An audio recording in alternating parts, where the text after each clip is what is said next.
Good morning, afternoon, and evening.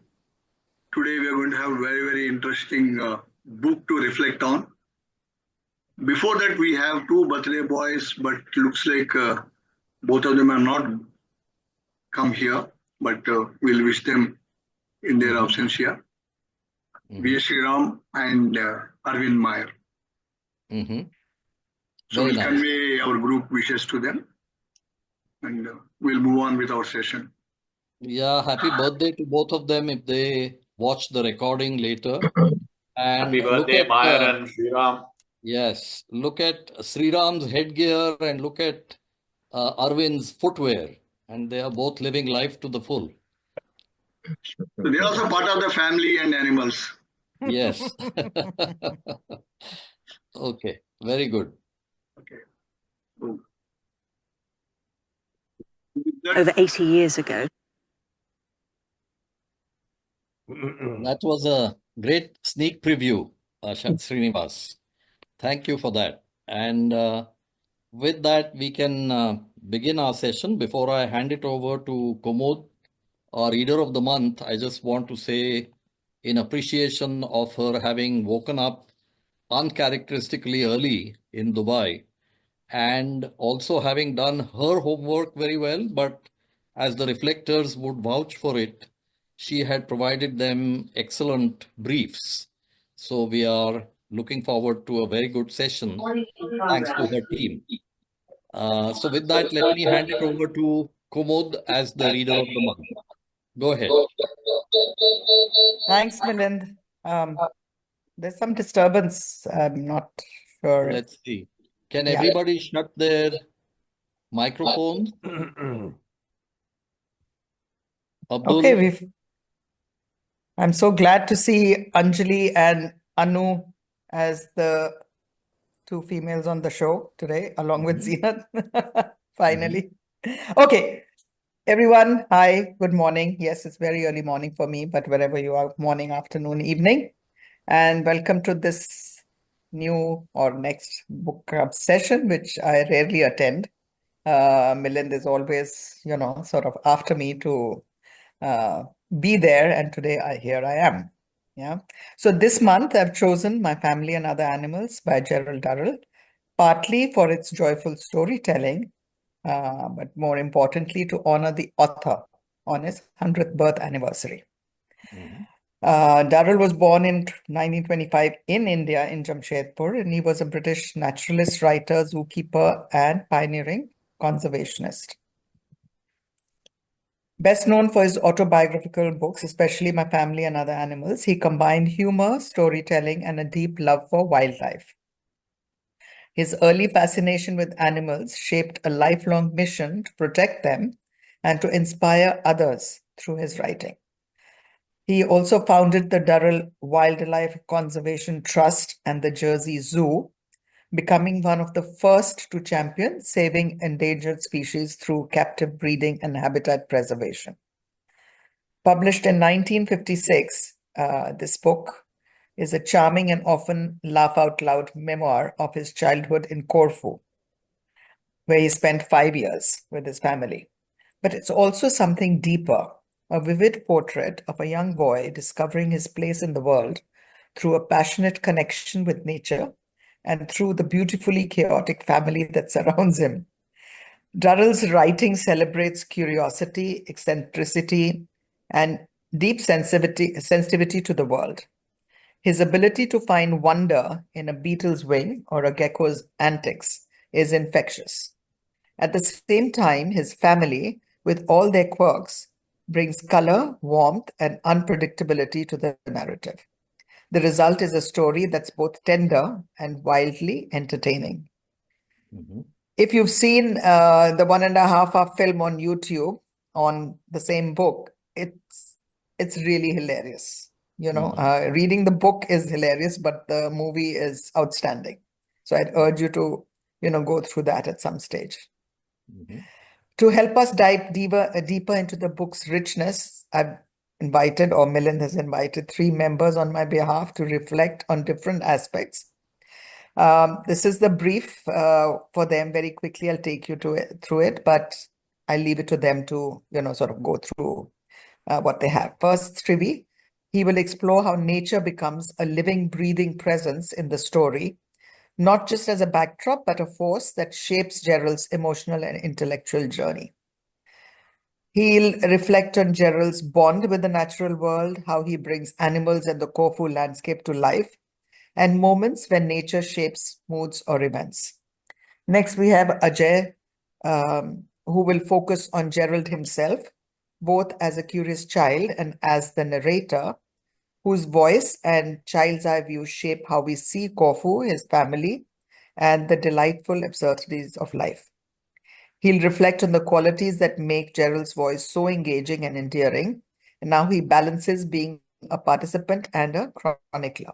And finally, we have Ishan, who will turn to the Drural family, their eccentric personalities, chaotic harmony, and how their humor-laced interactions reflect deeper truths about love, individuality, and belonging.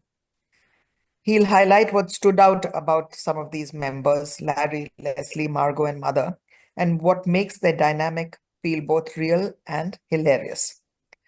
Though many of us read this book long ago, I hope this session brings fresh joy and reflection, just as rereading the book did for me. Mhm. So now let's begin with Trivi, our first reflector. Thank you so much, Kumud. That was a very nice overview and briefs to the reflectors. So our first reflector, as Kumud said, is Shankar, and his essay, as he rightly said to me, and the presentation are really worth listening to today. So enjoy what's coming your way. Go ahead, Shankar. Oh dear. Okay. So even today, Corfu, a Greek island off the coast of Albania, is considered a nature lover's paradise. In the 1930s, when the Durrell family left dreary England to relocate themselves on this island, it would have been even more so. In the eyes of a curious 10 to 14-year-old Gerald, Corfu was an ecological treasure trove. He is drawn to the rich variety of fauna, especially the insects, amphibians, reptiles, and birds, and enamored of the fauna, of his rich variety of, and enamored of the flora, the olive groves, the cypress trees, the sea of lilies, and the cyclamens, and much more. Gerald humanizes some of the animals he encounters on the island. Achilles the tortoise has a peculiar sense of humor and craves human company. Quasimodo the pigeon loves dancing to music. Ulysses the owl is a guardsman. Geronimo the gecko is a methodical and cunning hunter who wins an epic territorial battle with Sicily the belligerent mantis. Aleko, the enormous black-eyed gull, is ill-tempered and sardonic. Encouraged and equipped by the local Dr. Theodore, who is also an enthusiastic naturalist, he studies the mating, nesting, feeding, and other habits of a wide variety of species: trapdoor spiders, swallows, oil and rose beetles, swallowtail butterflies and their caterpillars, a scorpion loaded with her babies, a tortoise he names Madam Cyclops. He has close encounters with a large terrapin, Old Plop, a pair of giant toads, entwined water snakes, phosphorescent fireflies and illuminated porpoises, and tasty cockles and oysters. The Durrells have 4 pet dogs who are an integral part of their extended family and provide companionship and entertainment: Roger, Whittle and Puke, and the hopelessly stupid Dandy Dinmont named Dodo. My favorite pets are their magpies, or rather the maggonpies. Their natural curiosity for objects and their remarkable ability to mimic sounds, both human and animal, results in much chaos and merriment. One of my favorite episodes in the book is the encounter with old Mother Kralevsky, who, because of her age, is able to hear the flowers talk to each other by tuning into their wavelength. She tells Gerald how she has rescued a velvety rose from being crushed by the cruel yellow Michaelmas daisies. And after she gave it a half aspirin pick-me-up, it revived in no time and is obviously making an effort to remain beautiful to thank me. Mrs. Królewski goes on to say, and I quote, "Flowers, they're just like people. Put too many together and they get on each other's nerves and start to wilt. Mix some kinds and you get what appears to be a dreadful form of class distinction. Do you know that some people think it's kind to change the water every day? Dreadful. You can hear the flowers dying if you do that." Gerald Durrell matured from an eager young naturalist into a fervent conservationist. He would traditionally end his books like this, and I quote from the edited version of the publisher's notebook, endnote, "A world without animals of every shape and size would be one that I personally would not care to live in. Animals are the great voceless and voiceless majority who can only survive with our help. Thank you, Gerald Durrell, for bringing nature into our lives and trying to keep it so." Very nice. So yeah, you gave me nature and I gave you nature back. Now, Milind, by the you're way, if you mute. have time at the end, it brought home to me, my time in Mount Abu, because we used to live there with my mom, and there were 3 boys and 1 girl, and we had lots of wildlife in Mount Abu. But that's for another day. Okay. Thank you, Shankar. That was really lovely to have nature come alive as it does in the book. So, with that, we can move on to Ajay's reflection. And I must tell you that the briefs are so good to the 3 reflectors that you might be left with the feeling that these 3 reflectors have read 3 different books because of the dimensions they have been asked to provide. So let's listen to Ajay talking about Gerald as the child narrator and the observer in the book. Go ahead, Ajay. Thank you, Milind, and thank you, Kumud and Shankar. As Kumud pointed out, she gave 3 points that needed covering. The Jerry's child eye view, what makes the style so unique, and how does Gerald Durrell balance being a participant and an author.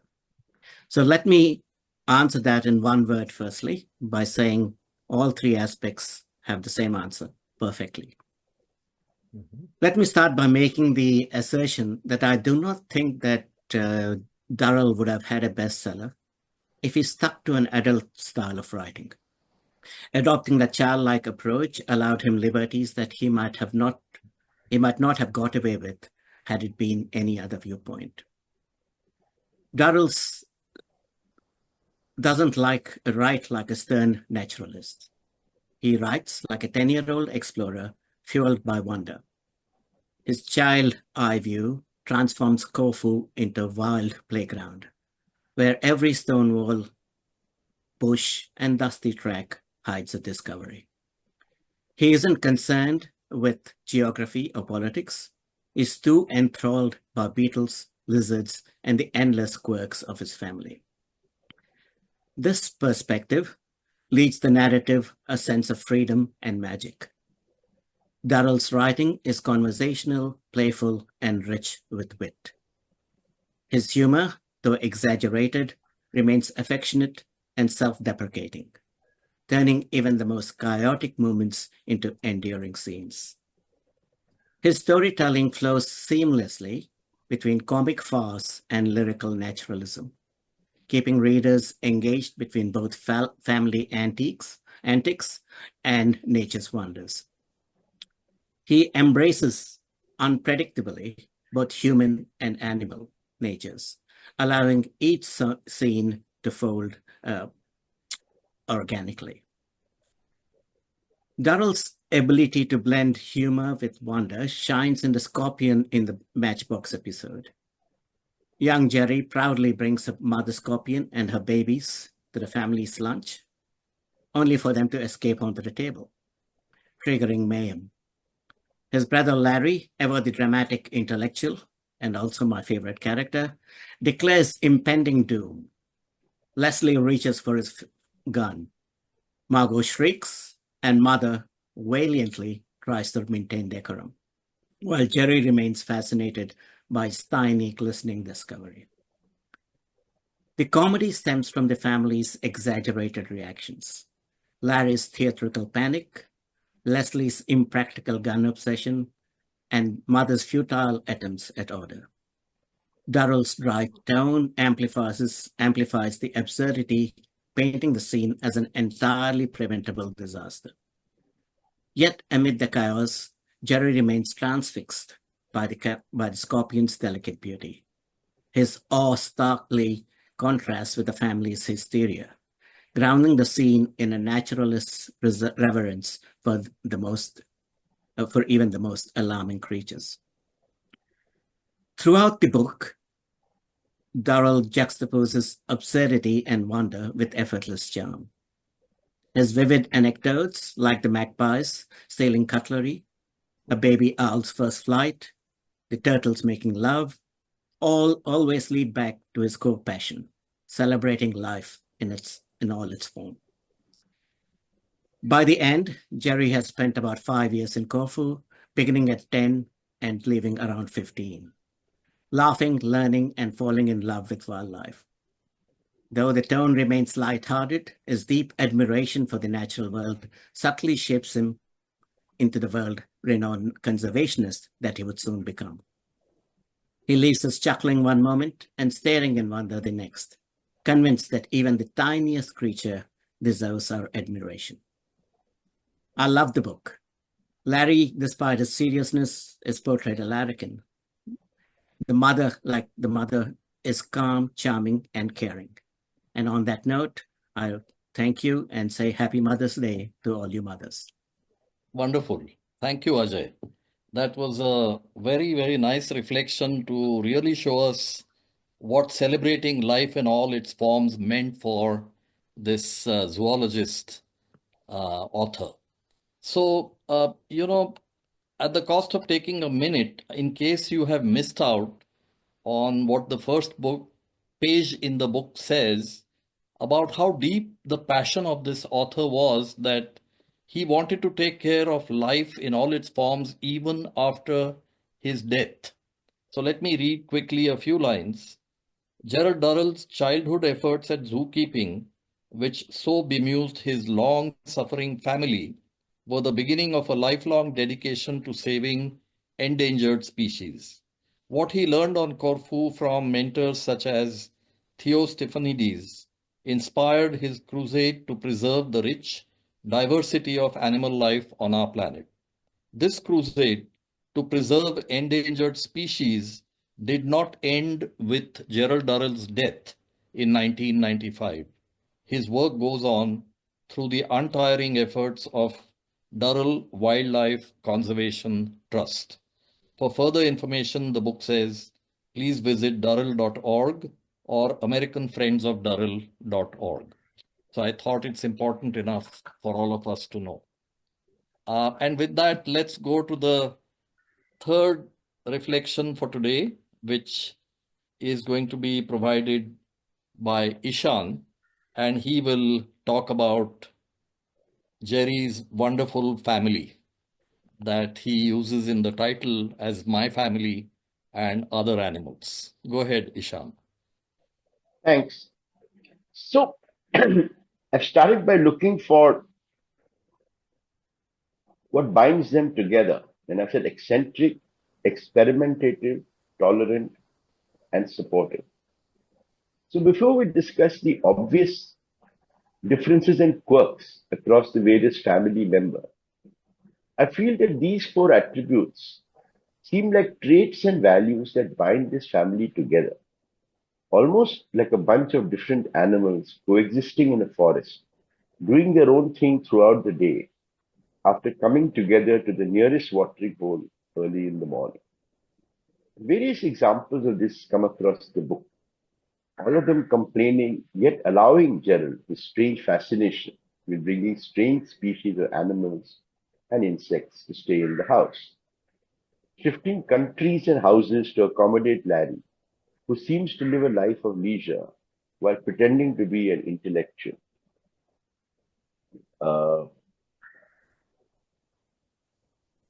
Tolerating Leslie his fascination with hunting and guns, clearly an unsafe hobby. The hero of this novel for me is the mother, who seems to take life, her children and their quirks, her circumstances. Was there a hint of being worried about finances in the book? As natural.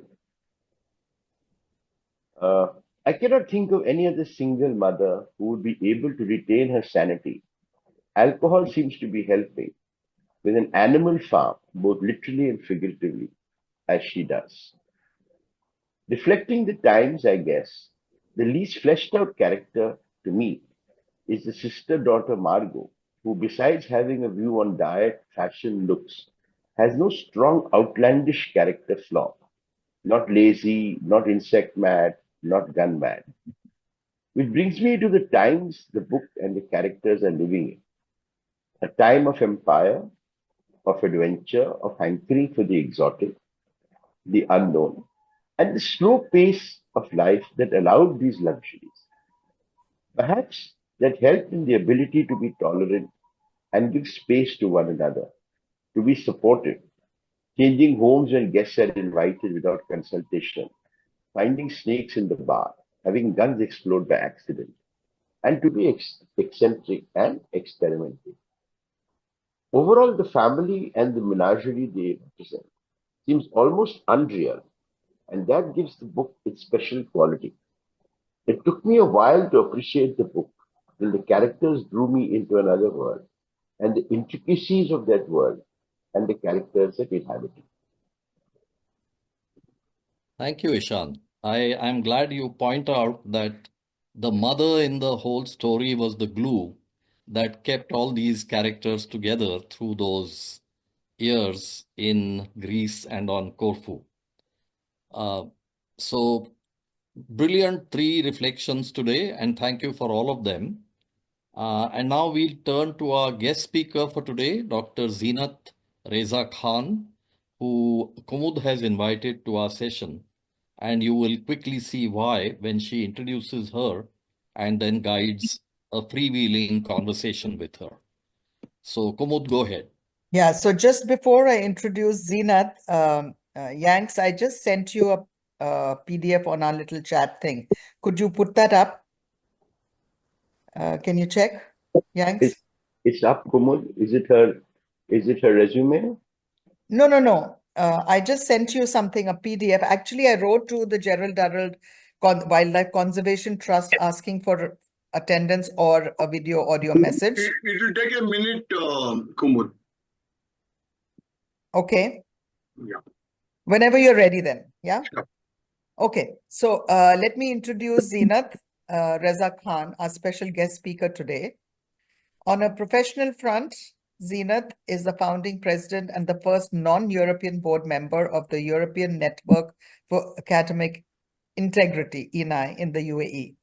She is an associate professor at the School of Computer Science at the University of Wollongong in Dubai, where she's been teaching for the last 20 plus years. Oops. I can't see the full screen, Yanks. See, now you have a choice. Either you finish the talk and then after that, because I need to operate on computer to put up that PDF. Yeah, do that, Srinivas. Okay, then Okay. all of you can, I think, start talking in between while I'm doing Yes. all this. That's fine. That's fine. Okay. Go ahead, Kumud.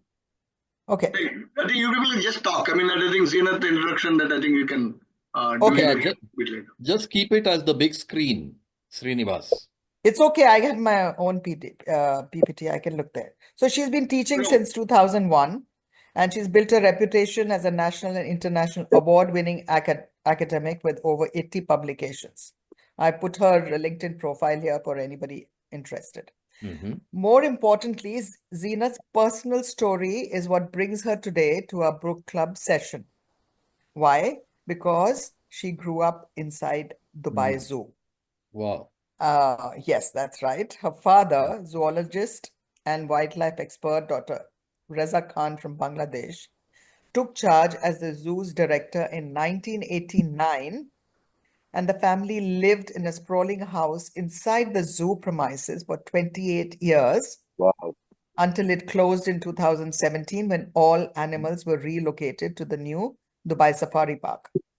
From learning to ride a bike, and this is literally in our own words, from learning to ride a bike to late night walks through a quiet, sleeping zoo, to her wedding, to celebrating her daughter's first birthday party, Dubai Zoo has been an integral part of Zeenat's growing up, a unique experience that most had a hard time digesting.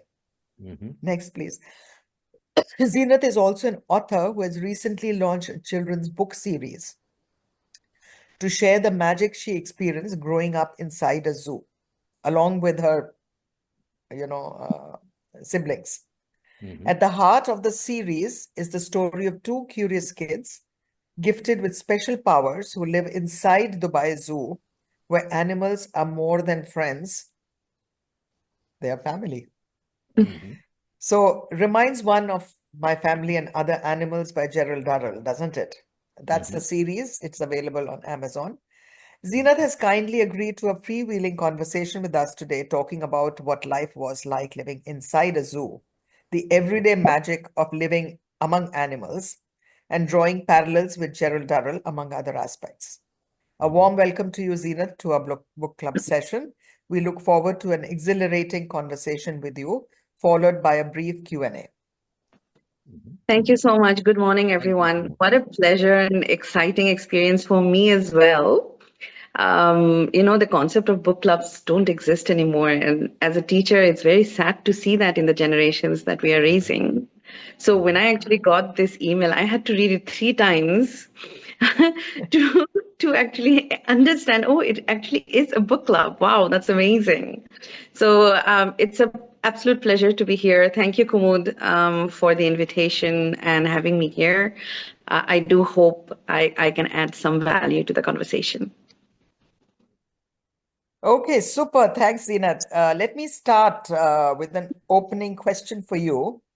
And please feel free to take liberties with the flow as it goes along. Your childhood sounds like something straight out of a Gerald Durrell story. Can you tell us a little bit about what it was like growing up inside a zoo? Thank you so much. Yes. As a matter of fact, I think while growing up, we didn't read or hear a lot about Gerald Durrell till I was in my high school, because that's when people kept saying, you're like My Family and Other Animals. And then later on it was, oh, so you're like Life of Pi. So I'd go back and read that book.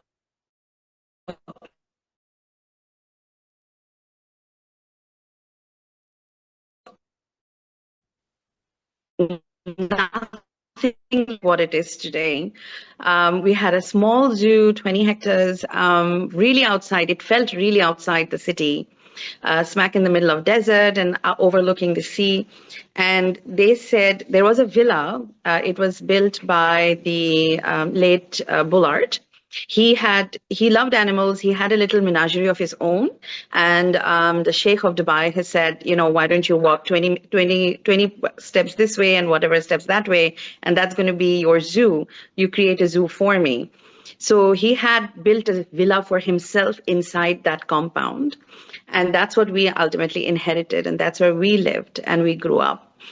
While growing up, it didn't feel like it was something different because, again, the zoo itself was in a very residential area of Dubai.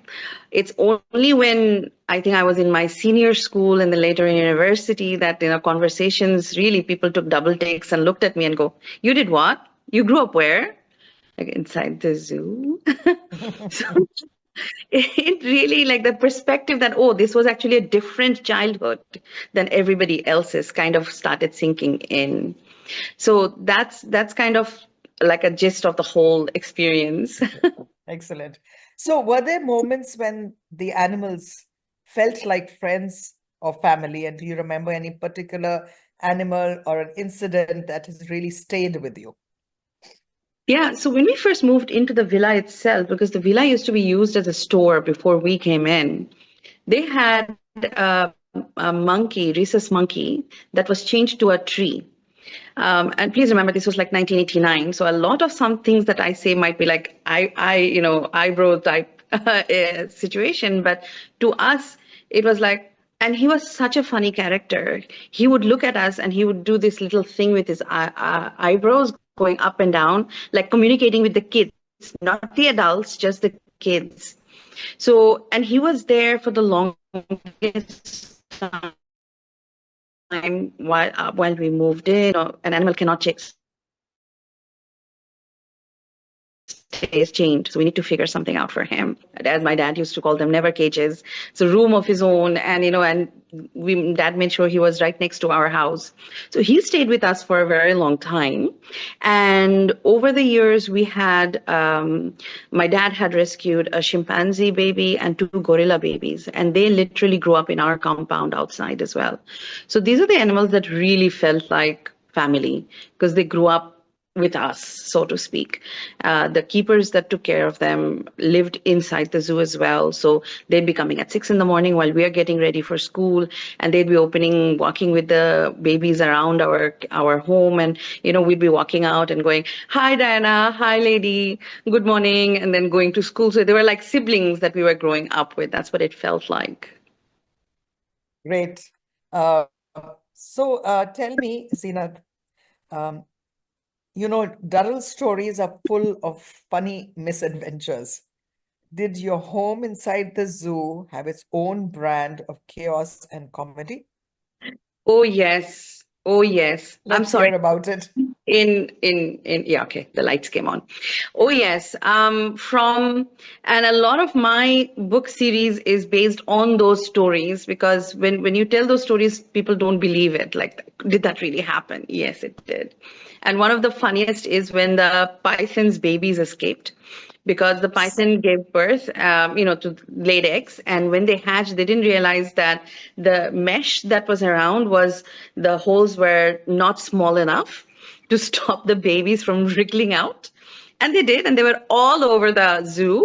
And a large portion of them took respite in and around our gardens. And we got hands-on trying to find them in our gardens, and like, oh, there's one behind the flower pot. Oh, there's one behind this, and one hiding under that shade and this shade. And it was really hilarious because both mom and dad are zoologists. Mom at that point was a school teacher, and she was so divided, like, should I bring my kids back for safety, or should I let them do this and help dad? So we had a lot of these tug of wars, but the good thing is we all grew up with all our 10 fingers and 10 toes. So mom did a good job. Excellent. I didn't know Okay. that I was. Okay. Okay. It Very just good. popped up. Okay. So sorry about that, Zeenat. Now, any one instance that you can further narrate, which lives in your memory So about, yeah.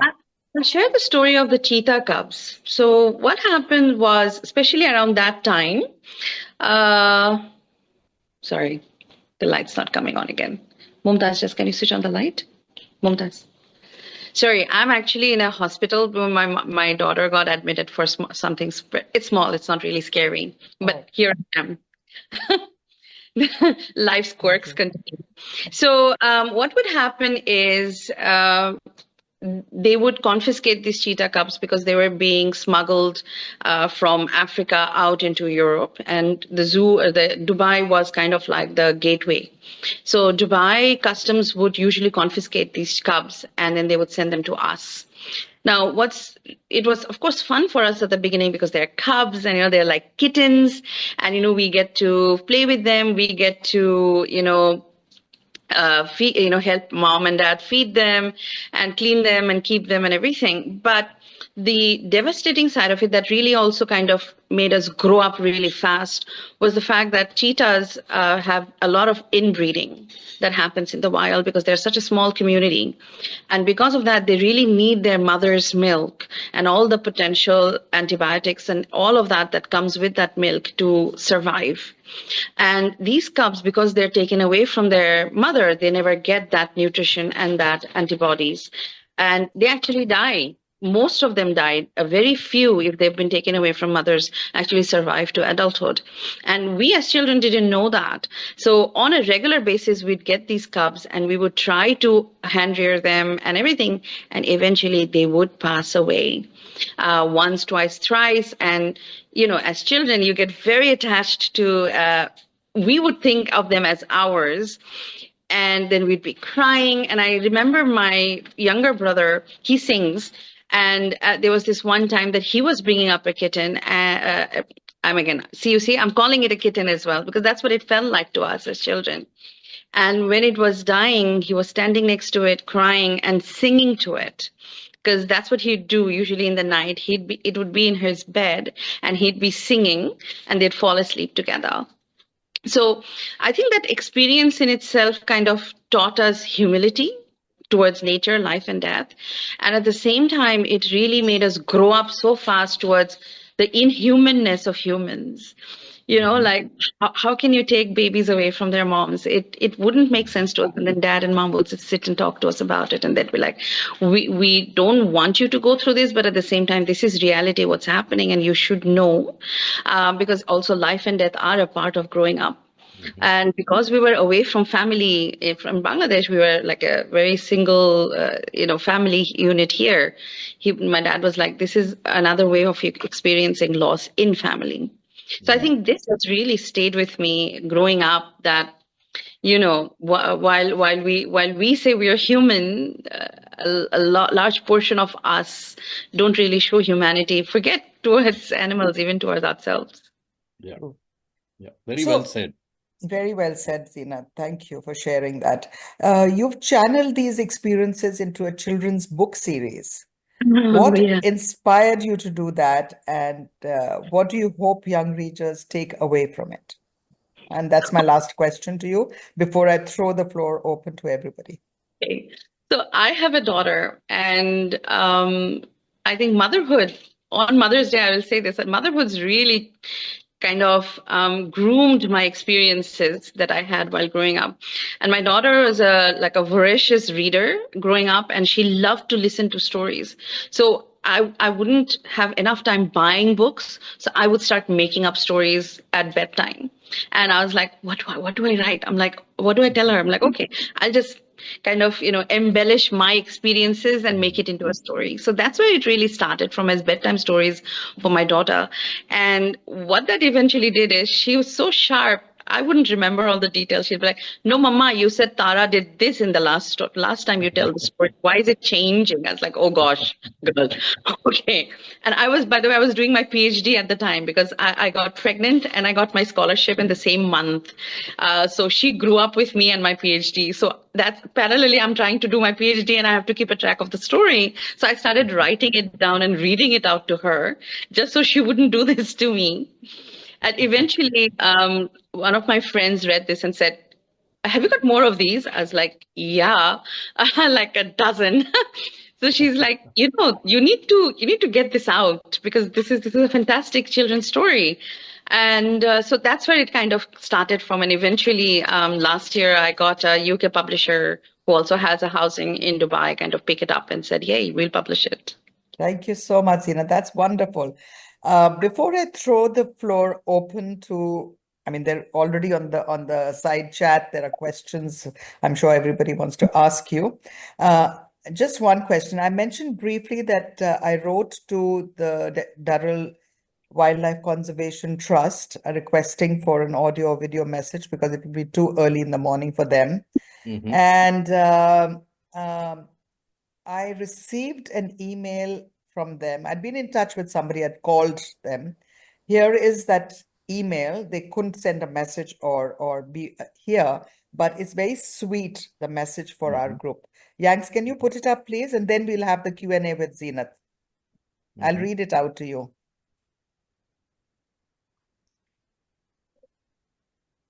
Yeah, I'm putting it up. Yeah, take your time.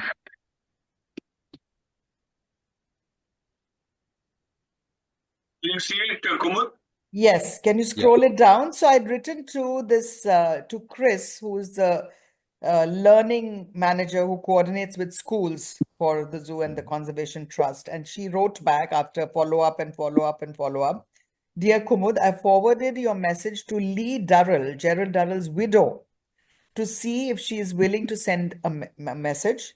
Lee is in the middle of planning a 100th anniversary concert in Corfu for later this month, but says she will try her very best to find time to send you something if she possibly can. So obviously it didn't come. Maybe it'll come later. Fingers crossed that Lee will be able to enhance your next meeting with a message. But either way, I trust the whole group will enjoy my family and other animals and your group discussion. So very sweet Wow. of them to respond, right? Very nice. Very Very nice. sweet of them. Yeah. Yeah, I just wanted to absolutely. share this. Yeah. Yeah, and Okay, if, here we go. Yeah, if Lee writes to you subsequently, do share it absolutely. with us. Absolutely. So now here it goes. There have been a few questions. Manas Ramarao, you have questions for Zenith. Please go ahead. Yeah, And thank you Manas, so go much, ahead. Zenith, once again. Thank you so much for being here, and that too early in the morning, from inside a hospital. That's really, really sweet of you. Yes, Much Zenith, appreciated. Much I would appreciated. add to Kumud's words that, as a mother, you've done exemplary work. So I hope you have a lovely Mother's Day that's coming up. So much. Go ahead. Yeah, Zinat, Manas. we absolutely appreciate your taking the time and providing a wonderful personal commentary while you're with your daughter. So thank you so much. I think I had a couple of questions. One was about any animals escaping, and you told us about this python babies going all over, and you hunting for it behind flower pots and flower bed, right? And Yes. my other question was whether you had a favorite. And it might have been the monkey, it could have been the cheetah cubs, but I was just curious if you had a favorite or two.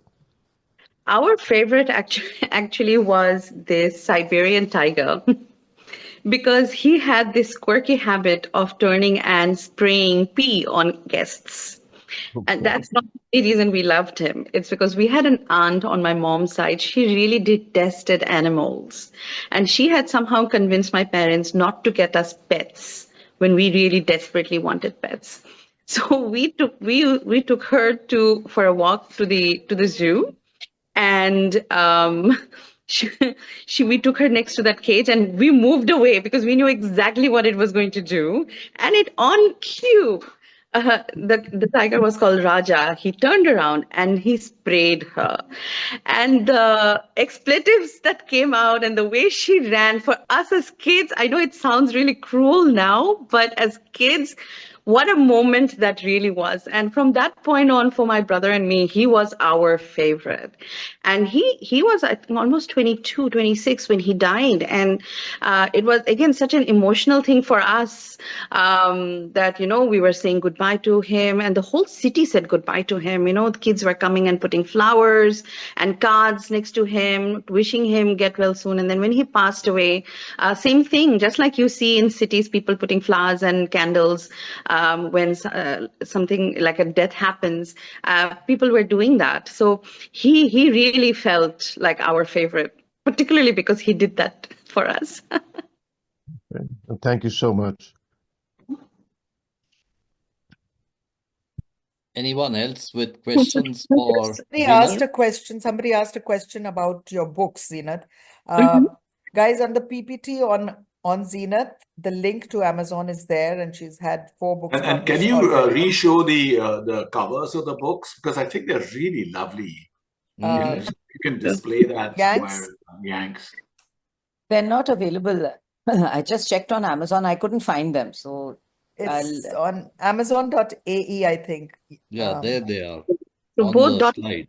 .we have it, yes. I think Barnes and Nobles also, right? Yes, Barnes and Nobles also.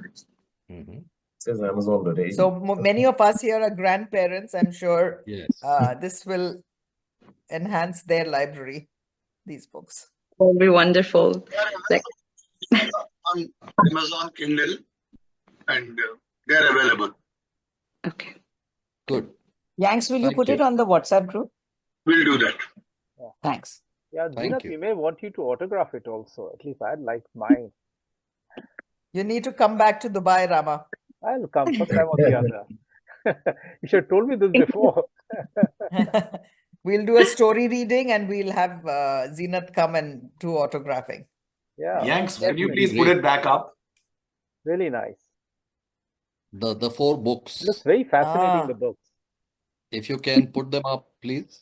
They're No. all in true stories somewhere or the other. Like those incidents really happened, but Mm. a little bit of embellishment, like Gerald Durrell has happened. Yeah, it looks really cool. And And Did it all took, the animals and move, who did Zeenat, the to the new zoo? sorry? Did all the animals were rehabilitated in the new zoo? Yes, they were all the animals. Are they still there? Are they still there? I mean, it's been some time since they moved now.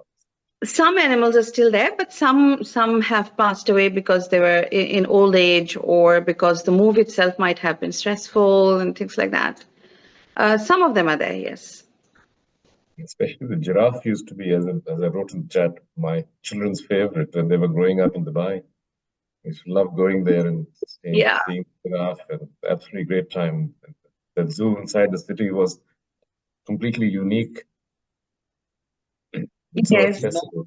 One question for Zeenat, before I let others ask more questions, is I've been to Dubai very briefly, but I'm sure the extreme weather conditions and temperatures in Dubai are all not always favorable to other animals. Hey, Milan, air conditioned. Sorry? Air conditioned. Yes. No, so tell us about how the animals are cared for with these weather conditions. So depending on the animals themselves and what geographical area they were from, what my dad had done was they would all generally have air-conditioned rooms behind the cages that you'd see. And they would be able to go in and out of those rooms as and when they needed to. He would build really thick, sort of like curtains, but thick plastic strips. So the air conditioning would stay in and they could still go in and out. Of course, it wasn't the smart days. So I'm sure, had it been now, he would have had more smart ways of doing that. So this is one thing. Then he would get the keepers to do water spraying on days that would really get hot. So the keepers who were in charge of their own cages would have to do spraying of water on the animals, and they would love that. And then he would also have like salt bars kept so that the animals would lick that and then want to drink water, just so they would drink water. So then he would make sure that there's always a source of clean water for them to drink. So this is one of the things that you do. Plus, there would be like even very big industrial size fans facing the cages. Wow, thank you. That's really imaginative to take care of the animals.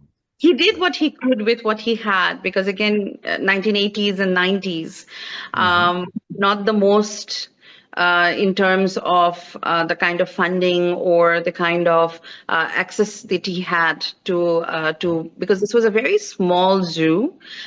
So Dad wouldn't even want to call it a zoo. He'd be like, this is just an exhibition, snippets of animal lives that you get to see. And he tried to do the best he can because he was a conservationist at heart. So, he would always try to change the cages into, like I said, he would call them rooms for the animals to be as natural as he could make it, with barks of trees that he'd find on streets, and he'd get the keepers to bring them in and place them in the cages so that animals could scratch it or play with it. He would put tires inside for chimpanzees. He'd use ropes to for hanging, things like that. Wonderful, thank you. I read somewhere, Zina, that you and your siblings used to be guides around the zoo at some stage. Is that true? Yes.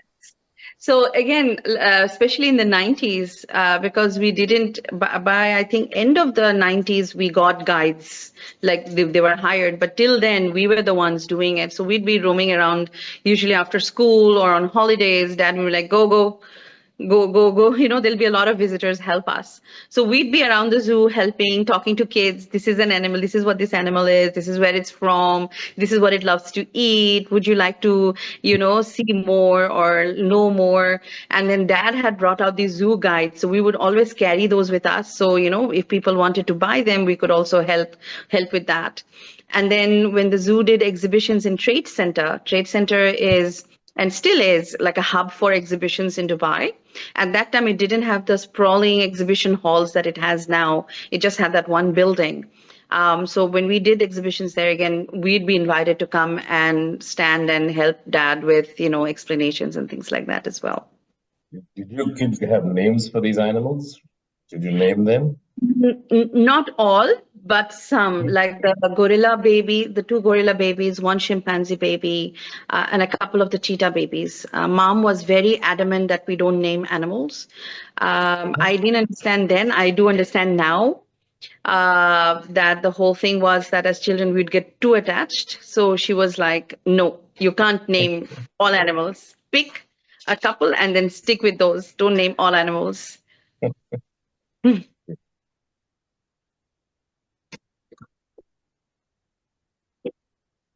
Yeah, I have a question. Yeah, go ahead. So, Zeenat, what's the toughest time you had with the animals? When it's kind of like broke your heart emotionally. So besides the cheetah babies, I think the biggest thing that hit us, two different very stories. One was the chimpanzees getting TB from cigarettes that were lit and thrown by visitors into the cages. And chimpanzees are really intelligent animals, and they could easily look at what the person is doing and mimic. So the person would smoke and then throw the cigarettes, lit cigarettes, not just the butts, lit cigarettes into the cages. So they would pick it up and they'd start smoking. So we actually lost a chimpanzee to TB because of that. So that was devastating for us. And I still remember how upset and sad Dad was. And the other one was the giraffe that we lost. Again, because as I mentioned, the zoo had been built. It felt like it was outside the city, but the city kind of grew around it. So the walls at the beginning were not very tall. So the giraffe was what was taller, and people passing by would feed it. Now, feeding it means they would feed it plastic bags, rope, anything they had, they would give it. And ultimately, the giraffe died. And when they did the post-mortem, there was a 2.5 kg rock, these things that ultimately killed it, that had been taken out. And Dad had actually kept that as a reminder. So again, I think both of these, including the cheetah story, really stands out for us as really devastating, because each of these animals could have been saved had we not had humans in the picture. And that's a very sad and sad thing to say, but it's true. Mm-hmm. Yeah.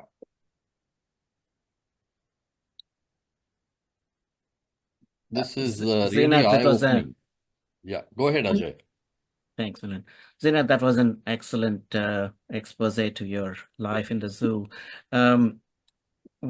There's a big debate that goes on in the Sydney Zoo, which is pretty famous as well, about zoo's role in conservation, how both biodiversity as well as animal preserving, especially those prone for extinction. Does Dubai Zoo do anything of that sort? Does your father have a passion in that area? He did. In fact, Dubai Zoo was the first zoo in the world to successfully breed Socotra birds in captivity. And it wasn't just in UAE, but globally, this was the first recorded case. He was heavily focused on conservation.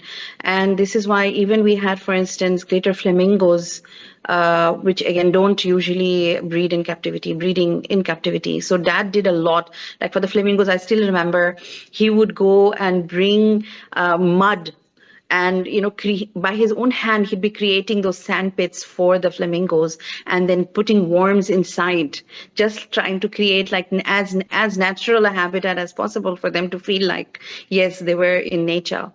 And then the zoo was again WASA member. WASA is World Zoo Association, and WASA doesn't just make anybody a member unless they're kind of meeting the criteria for conservation and habitat support for animals. So my dad because he is a conservationist at heart, so his primary focus was how do I protect the animals? How do I ensure that they've got a habitat that is as close to nature as possible, given the resources, the limited resources that he had, and how can we, ensure that the life continues for them?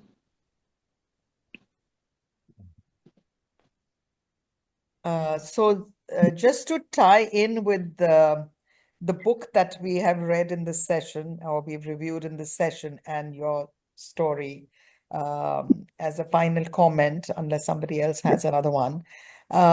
Gerald Durrell had set up this zoo and conservation trust. Given your background and your family's background, in the future, do you have any aspirations for doing anything similar? I know you started with books just like him. Anything on the horizon that we can look forward to in any way? Yes, in fact, my dad's finally retired. He's 79. He's going back to Bangladesh next week. And we already have a plot where we've started building like a we would have loved to have him on the show. Foundation. Oh my God. Yeah. So we've got the licensing done, but because of the political upheaval in Bangladesh right now, everything is at a pause.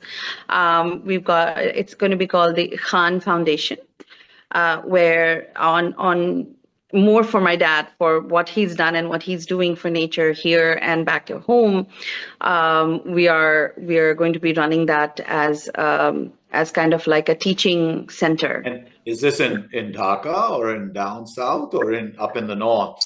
In Dhaka itself, because we have a property adjacent to the botanical garden. So part of that plot has been allocated for this foundation. Excellent. Lovely. Very nice. I have one suggestion, Zeenat, as Please. a grandfather of 3 young kids. Your books look very interesting and appealing. But in a broader context, if you can speak to your publisher, and I don't know about commercials, but if they can be priced lower, because the price point, I think, will preclude a large section of people who would love to read those books. Okay. In India. So basically, it needs to be kind of like published at India prices, is what you're saying, right? That's right. Yeah. Right. Okay, I'll speak to him. Because the positions are different from what they're in Dubai versus the .ae has different pricing than the .com. I know. I'll share the Indian prices to you, and then maybe you can also suggest. So I think through Komu they'll send it across. Yeah, sure.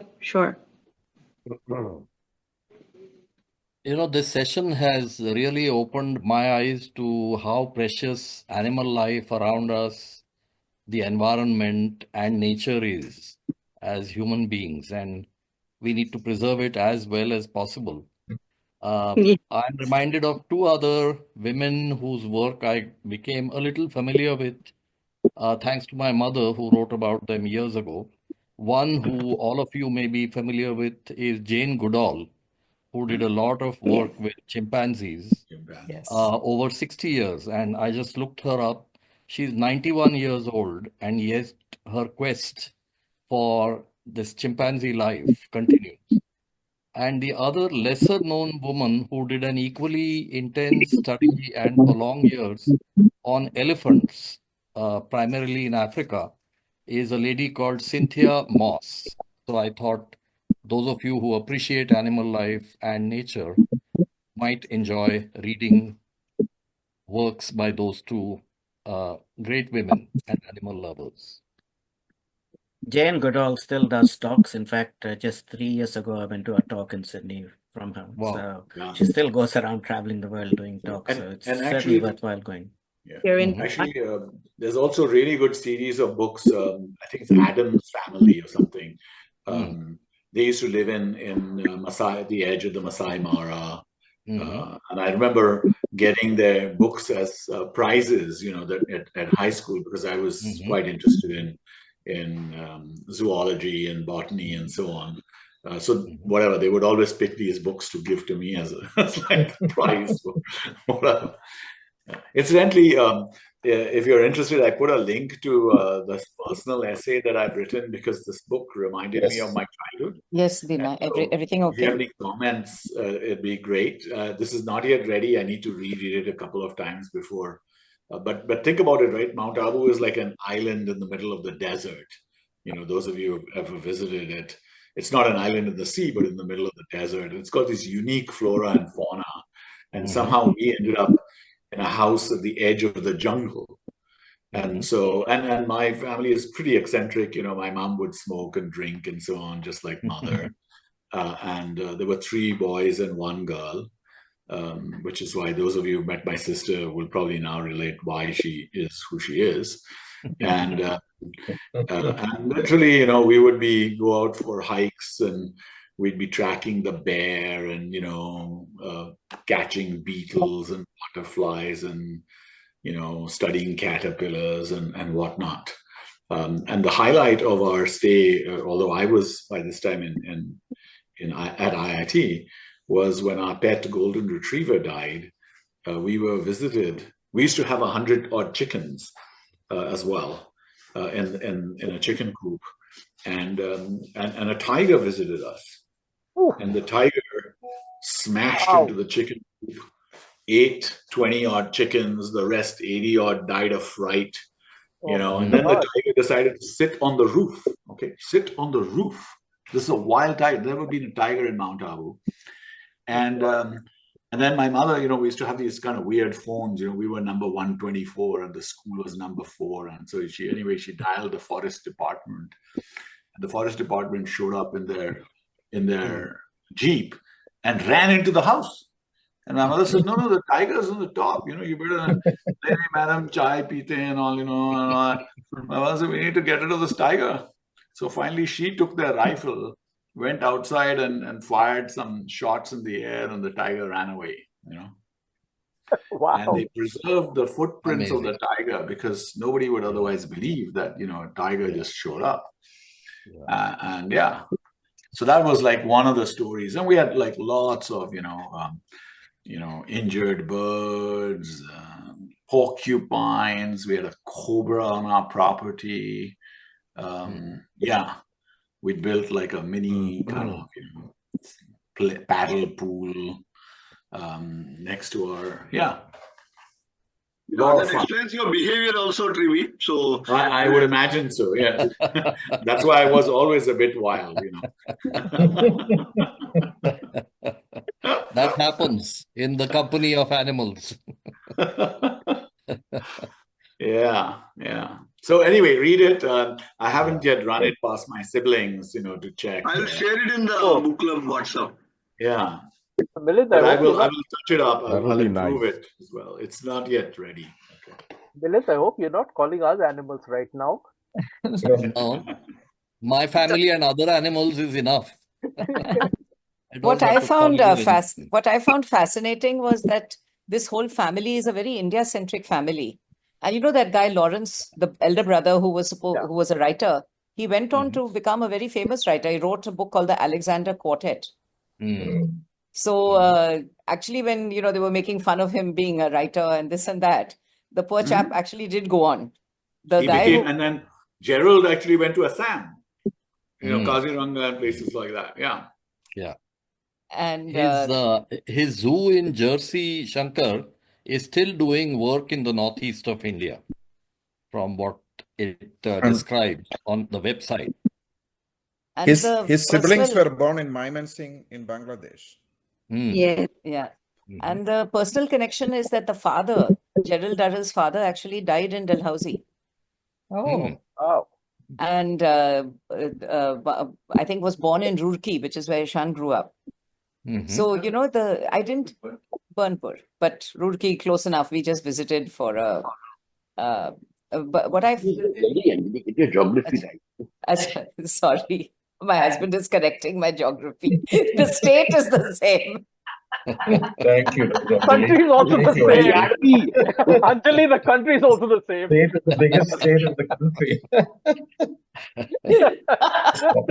Just think big. But I couldn't understand. I couldn't really understand how this family had 4 generations of living in India. Kumud, do you have any insights on that? No, not really. There have been many. I can share, because when I was in England, there would be many people who would be like reporting to me, or you know, in my circle of like people who would say, "Hey, I was born in England, in India," or you know, I have like 3 generations. So it was quite common for British, English, Welsh, Scottish families to be living in India, working. But they didn't typically, because it was not a settler colony, they typically did not own property, right? They worked in a company, they, you know, were in the civil service or some kind of, you know, whatever, right? Railways, dams, so much of employment was generated in India. That's why these guys came. Do any of you remember, I somehow remember, I could be wrong, was Gerald Durrell's father also in the Indian civil service? And that's what took them to Jamshedpur, I think is where he was born. I think he was in the railways. Huh? He was a civil engineer. Where he was employed, I don't know. He was a civil engineer. Okay. There's some talk of dams and bridges and, you know, in the context. Gautam knows it was the railways. Okay. I think so. I'm not sure. Ishan had a very curious query after reading the book, which is just a question that begs for an answer. He said, was there any reference in the book to how they managed their finances? Actually, it's interesting because when I read the book, I thought these people were very wealthy the way it was. Yeah. They sold their house, no? Yeah. They sold their house. In the Wikipedia that basically when she came back, she met with the bankers and kind of like, you know, try to figure out how much money she actually had or something like that. That's the thing, she sold the house and moved to Corfu. Yeah. But still brave of the lady. And yeah. I wonder if Zeenath has any questions to ask of us. I'm just enjoying the conversation, to be honest. Last night I was telling Dad about this meeting, and I was like, you know, Kumud in fact called me to you know, confirm that this is happening, and I didn't have the heart to say no. I said yes. He's like, yes. For these things, you must never say no. Really, it would have been fascinating to hear him as well. I know. Yeah, absolutely. If, you know, given our Zoom sessions, Zeenath, it's easily possible. If you could ask your dad whether he'd like to join one of our sessions in the future, we can make it happen. Okay? Okay. I will pass that by to him. Because he's been And, you know, we'd be fascinated to learn about his Khan Foundation. Yeah. What he's doing in Dhaka, what he's doing in Bangladesh. So this that is a fascinating life story. We got the licensing done sometime back, but because of the political upheaval and everything, we haven't really moved forward with that as of now. But now that he's going back to Bangladesh, we are hopeful that, you know, the work will start again. Yeah. He has not written any books from his side. No biographies, no. He's written lots of books about animals. It's quite fascinating to hear about how he did what he did with the Dubai Zoo and how it came about. It will be a fascinating history. As part of Dubai's history, I think it'd be wonderful for him to chronicle it. I've tried to push him. He turned and said, maybe you can make a biography on it. So we have another guest attendee today who's been totally silent, Mr. Avijit Yadav. Do you have any question or any comment on this on today? You're mute. I have a feeling he's gone off to his... No, he's there. He's there. No. You're mute, Avijit. Avijit, you're on mute. You're on mute, Avijit. Just unmute. Yeah, go ahead. Yeah, well, I really enjoyed the discussion. Really nice listening to all of you and Zeenath. And I visited the zoo when, in the good old days. It was a quaint little zoo. And I loved going to zoos, but over a period of time, this whole feeling of animals in captivity, I stopped going to zoos. But some of the nicer zoos that I've been to are in Canada, like Toronto. They're a lovely zoo. Yes, and always nice to be close to animals too. And Gerald Durrell is, such a lovely author. And the stories are so interesting and captivating. So like I said, I'm going to start reading Gerald Durrell again. So that's one of the things I'm going to do. Because it's so nice to read about animals and their characteristics and character and all the quirks and the funny things they do. Yeah. Thank So you. I mean, you are very lucky, Zeenath, to have grown up inside Yeah. a zoo for so many years and been so close to animals and cared for them, in some way. Well, that's all I have to say. I think it's really, fortunate that you've had that opportunity. It is. I do feel fortunate. Not my eldest sibling so much, because he went to a school called Shoifat, which was a very high-end school, and he'd get teased mercilessly. Mid-level school called St. Mary's. I didn't get teased. My friends were just fascinated. That's it. They were just fascinated. So although we were siblings in the same family, we again had very different experiences from the outside. Yeah. Wonderful. It was a really nice zoo. I think it was in Jumeirah, right? Yes. It was really nice, and it was so walkable and so easy. But sometimes zoos are large, you got to spend the whole day there. But this was a very nice zoo. You could spend 3-4 hours and come out. Yeah. Kumud, one question. What made you choose this book? How did you, Okay, so basically I was looking at themes and ideas, how to select books, and then suddenly it was just a wave of inspiration saying, okay, let's see who all have their 100th anniversary this year. And I managed to find 3 or 4. And this one stood out, because I said, this is a book which most of us have read before, and it's a topic which is very interesting, conservation and animal care and all that. So that's how it just began, because I was just looking what theme to use, because you remember the last time I did, it was about women and migration and, women's stories. So I wanted to do something different. Yeah, Kumud, just to add to what you said, I Yeah. think all 3 books, not only the authors are celebrating their 100th birth anniversary,